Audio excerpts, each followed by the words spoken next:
Les conflits des premiers chrétiens avec les Juifs ne portaient pas uniquement sur l'interprétation de la loi. La personne du Messie et sa mission étaient aussi en jeu.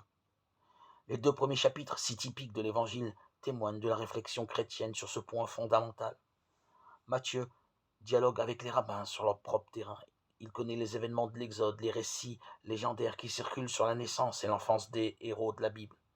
Le texte des Écritures, dont il introduit la citation avec une formule qui lui est propre. Ainsi s'accomplit, chapitre 1, 22, 2, 15.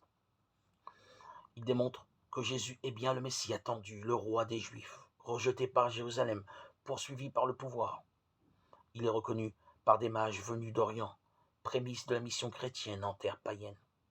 L'Évangile tient déjà tout entier dans ces 2 chapitres d'introduction.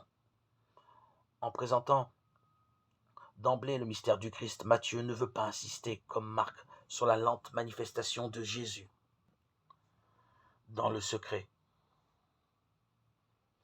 Dans le ministère de Jésus de Nazareth, il voit sans cesse agir le Fils de Dieu et il ne craint pas de le dire. Chapitre 14, 33, 16, 16. La vision du Christ en gloire investi de la puissance du Père domine son évangile, 28, 16, 20, et donne tout son poids aux actes et aux paroles de Jésus.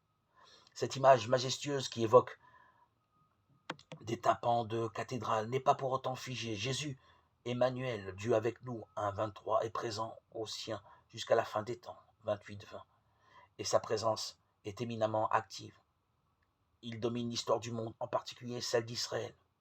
Matthieu voit en lui celui qui accomplit les Écritures. Il ressent, plus douloureusement que d'autres, le refus des interprètes juifs des Écritures. Il s'est déjà tourné vers Jésus, l'enseignant par excellence, à l'autorité incomparable. Dans la communauté des disciples issus de la résurrection, son enseignement garde force impérative et valeur actuelle.